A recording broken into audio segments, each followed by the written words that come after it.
Hello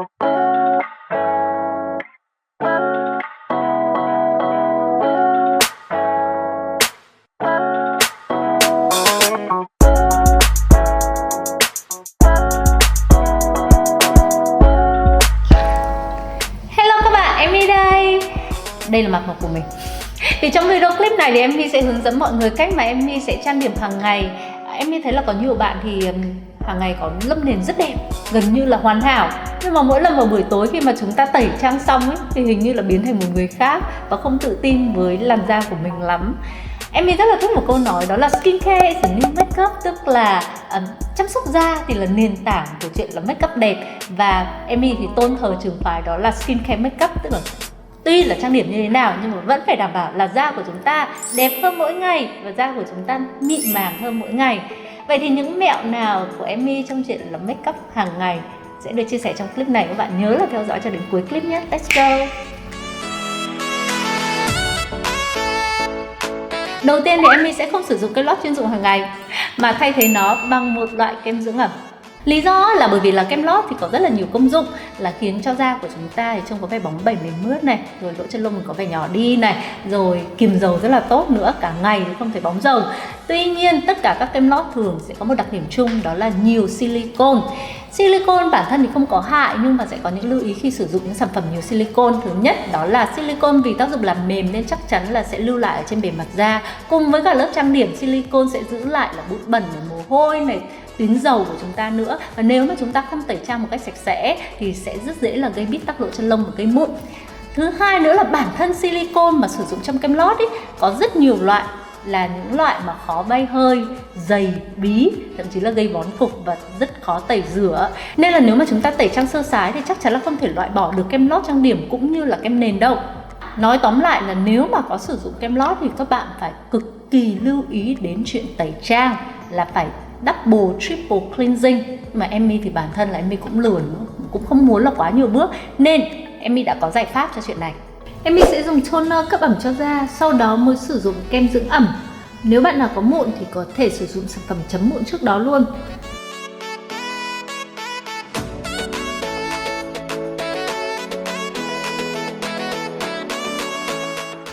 Emmy sẽ ưu tiên chọn dưỡng ẩm dạng gel mỏng nhẹ như là bạn Clinique Dramatically Different Hydrating Jelly đang dùng đây, với thành phần chứa nhiều chất cấp ẩm làm mềm da như hyaluronic acid, glycerin.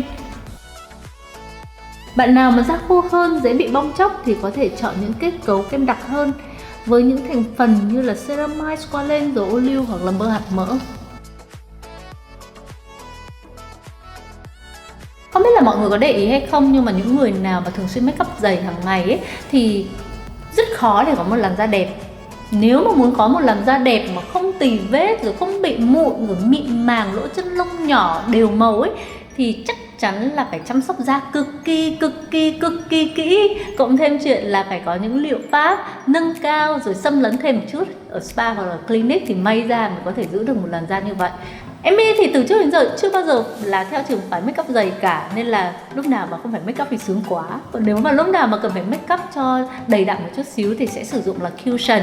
Còn nếu hàng ngày ấy, thay vì sử dụng kem nền hay là cushion thì Emmy sẽ sử dụng là kem chống nắng nâng tông và kem che khuyết điểm. Các bạn tin Emmy đi, chỉ cần như thế này thôi, thêm một tí má hồng, thêm một tí son môi, rồi thêm một tí mắt, vẫn full look đẹp tuyệt vời. Đây là da mặt sau khi chống nắng, mọi người có thấy đẹp không? Đấy, chỉ cần sử dụng kem chống nắng thôi, rồi chút nữa chép phủ một tí xíu nữa là ổn. Thực ra thì kem chống nắng nâng tông luôn luôn là niềm đam mê của Emmy, và Emmy tìm rất nhiều các sản phẩm gần đây thì có thử một em này và cũng rất chim ưng, đó chính là Anessa Whitening UV Sunscreen Gel mới. Nói về Anessa thì rất nổi tiếng rồi đúng không? Đấy là thương hiệu kem chống nắng số 1 ở Nhật Bản. Và các bạn có biết không, phiên bản màu vàng Perfect UV Sunscreen của Anessa thì Emmy đã dùng từ 5 năm trước rồi.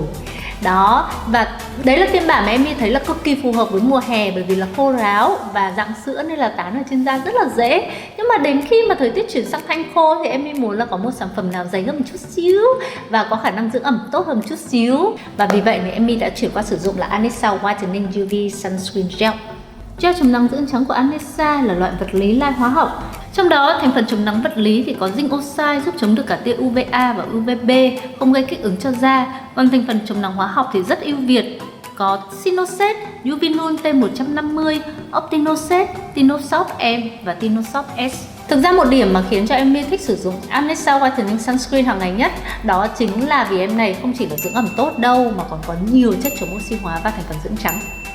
Xin lỗi clip makeup mà tớ bị lậm skincare quá, nhưng mà nói về thành phần thì không thể dừng lại được ấy. Đầu tiên nói về nhóm dưỡng ẩm của sản phẩm này thì cũng rất là đầy đủ: glycerin, sodium hyaluronate và chiết xuất lô hội. Còn nếu mà nói về chất chống oxy hóa thì có chiết xuất trà xanh này, chiết xuất hoa anh đào này, chiết xuất hoa nhung tuyết Thụy Sĩ, nghe rất là sang. Và collagen từ cá biển, mà mọi người nhớ nhá, không được quên vùng cổ đâu đấy. Buổi tiếp để tranh thủ nói về câu chuyện dưỡng da, thành phần dưỡng trắng nổi bật nhất của em này mà em rất là thích đó chính là tranexamic acid. Tại sao thích thành phần này? Bởi vì đây không chỉ là thành phần mà có thể giúp phục hồi da khỏi những tổn thương do tia UVA, tia UVB cũng như là yếu tố môi trường gây ra, mà còn có thể ngăn ngừa hình thành các đốm nâu mới nhờ khả năng đó là ức chế hoạt động của tyrosinase, nên là sẽ hạn chế sản sinh ra melanin. Ngoài ra thì phải thú thực là trong thành phần của gel chống nắng dưỡng trắng của Anessa thì có cồn khô, nhưng mà ở trong nồng độ cho phép, nên là trừ phi bị quá nhạy cảm với cồn thì các bạn sẽ cần làm một thao tác đó là test ở trên quai hàm trước khi dùng lên toàn mặt để tránh bị kích ứng. Còn với da thường như em thì em thấy là vô tư sử dụng, không có vấn đề gì cả. Mà cái này em cũng nói rất là nhiều lần rồi, đó là trong kem chống nắng nào của Nhật, cho dù là dạng sữa hay là dạng kem hay là dạng gì đi chăng nữa thì cũng sẽ có cồn khô. Nhưng mà không bị khô da đâu, mà chính vì thành phần cồn ấy nên là khi mà sử dụng trên da thì chúng ta thấy là thoáng này, không bị bí này, nhưng mà vì có nhiều thành phần dưỡng ẩm nên là không bị khô căng. Em này có kết cấu dạng gel đặc màu trắng, dán lên mặt dễ dàng, khi lên da tạo cảm giác mát, mỏng nhẹ, không hề bị dày hay vón cục.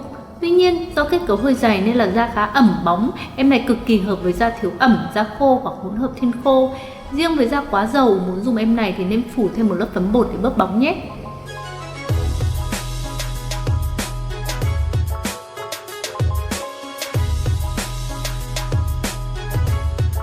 Nói xong được câu chuyện là đã chống nắng được toàn thân. Điều mà em thích nhất ở sản phẩm Anessa Whitening UV Sunscreen Gel này đó là em ấy không bị trắng bệch.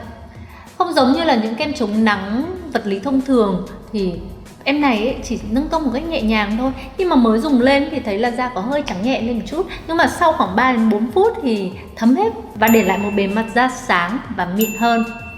Đặc biệt ý, ở trong thành phần của em này ý, thì có dimethicone. Đây là một loại silicone dễ bậy hơi nên là sẽ khiến cho da trông có vẻ mướt mát và che phủ được lỗ chân lông. Em có cảm giác hình như là lỗ chân lông của mình nhỏ hơn một tí xíu.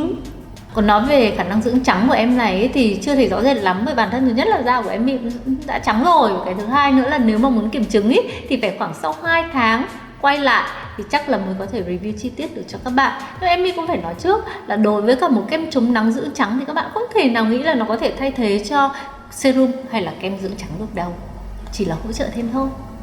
Nhưng mà nói chung từ hồi mà sử dụng em này thì thấy là da mềm mịn và da rất là đủ ẩm, không bị là khó chịu những lúc mà thời tiết thất thường. Và vì là em này có khả năng là nâng tông nhẹ nhàng nên là em skip bước kem nền luôn. Nếu mà bạn nào theo trường phái no foundation giống như em thì có thể tin tưởng em gel chống nắng dưỡng trắng này. Chỉ cần là sau đó nếu mà có khuyết điểm thì che khuyết điểm này, xong rồi sử dụng phấn phủ để kìm dầu lại, thế là càng ngày da vẫn rất là đẹp. Còn nếu mà bạn nào mà vẫn muốn sử dụng kem nền hoặc là cushion cũng không sao cả, vẫn có thể sử dụng trên lớp kem chống nắng, nhưng nhớ là lúc đấy thao tác của chúng ta đi dậm nhẹ thôi, dậm nhẹ, đừng đi thành những đường dài dễ tạo thành những vệt không cần thiết. Còn chưa kể đến là vấn đề lão hóa nữa.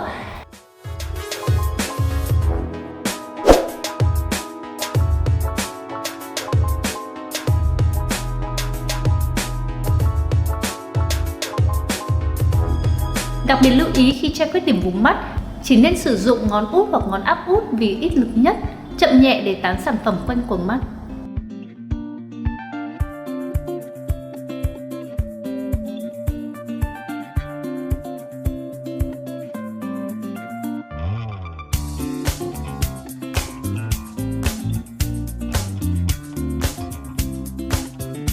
Mi rất là ít khi dùng cọ, bởi vì nếu mà chúng ta không thể vệ sinh cọ một cách thường xuyên, đấy sẽ là ổ vi khuẩn có thể khiến là chúng ta bị nổi mụn.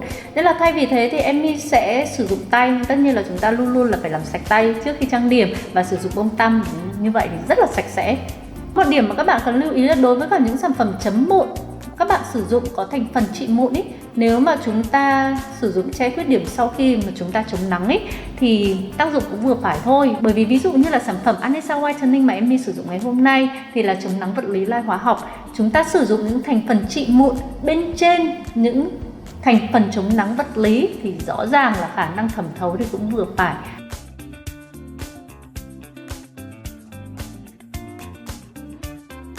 Và lúc này chúng ta sẽ đề cao là khả năng che khuyết điểm cũng như hỗ trợ trị mụn, chứ không trực tiếp có thể trị mụn được đâu nha.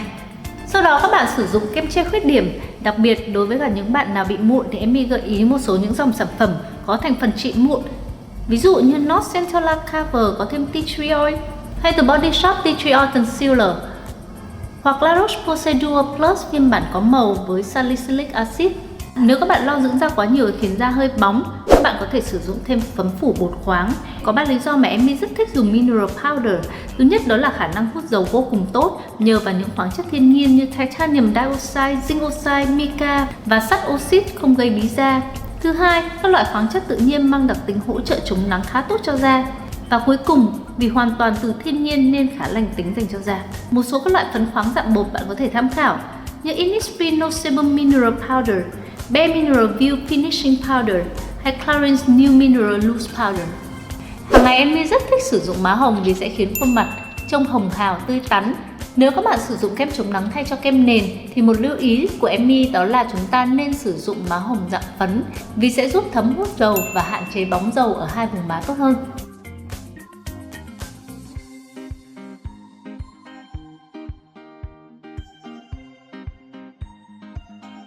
Để có khuôn lông mày tự nhiên, em gợi ý không cần phải vẽ quá đậm, chúng ta chỉ cần kẻ thêm vào những vùng còn thiếu, đặc biệt là đuôi lông mày.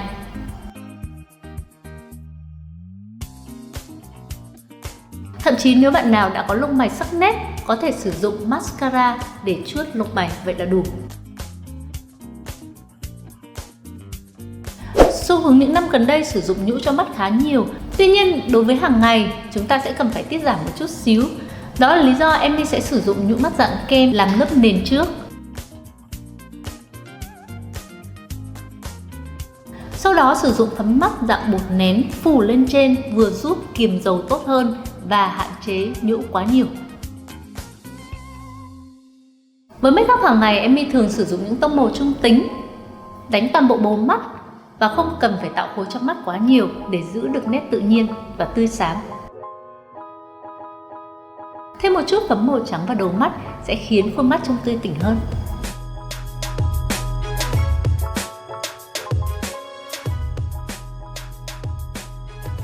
Đừng quên eyeliner và mascara nhé!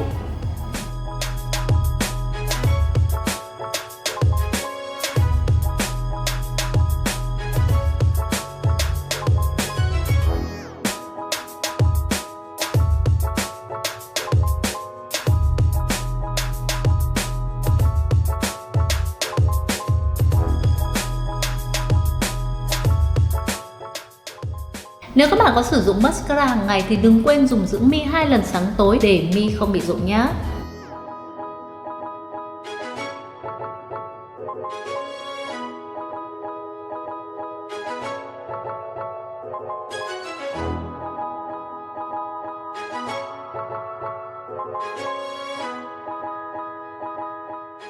Một mẹo rất hay mà em muốn chia sẻ với các bạn đây là nếu trong trường hợp có bị lem mắt thì cũng đừng sử dụng bông tăm khô, bởi vì như vậy vừa chữa lem không hiệu quả mà còn khiến vùng mắt của chúng ta bị ma sát mạnh và dễ bị nhăn. Mẹo đơn giản là sử dụng bông tăm có chậm một ít kem che khuyết điểm hoặc kem nền, lau nhẹ vào những vùng bị lem, sau đó phủ lại bằng phấn phủ, vậy là xong. Lipstick time, muốn môi đẹp, không nhiều rãnh môi thì chắc chắn là không thể không sử dụng son dưỡng. Các bạn cũng có thể tham khảo mẹo của Emmy như lúc nãy là ngay từ lúc dưỡng da thì Emmy cũng sẽ dưỡng môi luôn để đảm bảo rằng là không bị quá bóng đến khi mà chúng ta thoa son môi. Hoặc là nếu mà chót mà có quên á thì vẫn cứ dưỡng môi như bình thường, xong rồi sau đó là chỉ cần dùng một tờ giấy như thế này chậm lại là xong. Còn nếu mà an toàn hơn nữa thì tốt nhất là nên chia tay với những thỏi son lì hoặc là rất lì và làm bạn với những thỏi son dưỡng có màu như thế này. Son dưỡng có màu bạn có thể tham khảo Dior Lip Glow huyền thoại hoặc bản đúc của nó Secret Key Sweet Glam. Lancome Sushi Shaker ly cốc tai rất yêu thích của Emmy. Hoặc rẻ hơn sẽ có Maybelline Baby Lips Moisturizing Lip Balm hoặc Nivea Lip Balm.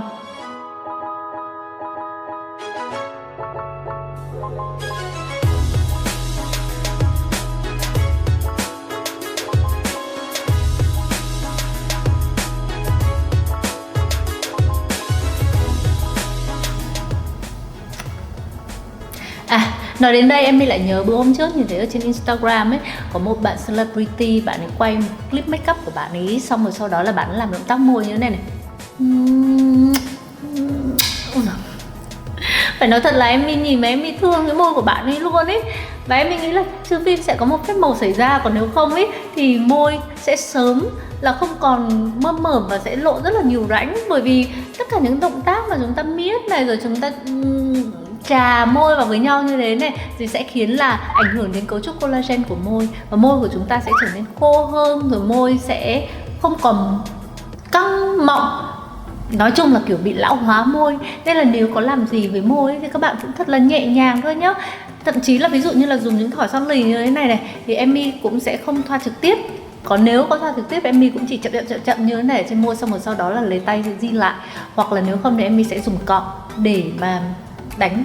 Bởi vì đôi khi những thỏi son lì như thế này bề mặt rất là khô, mà chúng ta thoa, chúng ta ghi ở trên môi sẽ khiến là môi của chúng ta cũng sẽ bị khô theo. Cảm ơn các bạn đã theo dõi video clip này và hy vọng là các bạn thấy video clip này rất là đơn giản, có thể làm theo hàng ngày mà không lo bị xấu da. Đấy, nói chung là hàng ngày thì Emmy chỉ make up đơn giản như vậy thôi, không làm gì nhiều hơn thế này, thậm chí là còn làm ít hơn thế này cơ. Nếu mà các bạn thích thì nhớ là đừng quên like và subscribe YouTube channel của Happy Skin để tham gia giveaway nha. Bye bye, hẹn gặp lại trong những video clip tiếp theo.